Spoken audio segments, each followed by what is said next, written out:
রাজনৈতিক কূটনৈতিক কারণে এবারই প্রথম রোজার ঈদে কলকাতায় নিউ মার্কেট এলাকায় নেই বাংলাদেশি ক্রেতারা, ফলে আর্থিক ক্ষতির মুখে পড়েছেন কলকাতার নামকরা নিউ মার্কেট বাজার।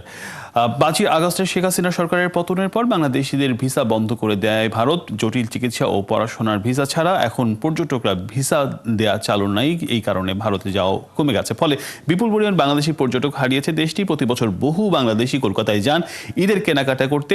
ভিসা বন্ধ থাকায় 5 আগস্টের পর কলকাতায় কেনাকাটা করতে ইচ্ছুক সেখানে যেতে পারছেন না অনেক পর্যটকরা। এতে ওই দেশে ব্যবসা বাণিজ্য ক্ষতি হচ্ছে।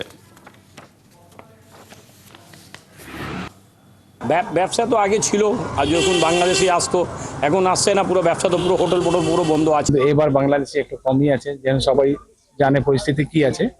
তো আমাদের লোকাল কাস্টমাররা আমাদেরকে সবাইকে বাঁচিয়ে নিয়ে চলছে ভালো।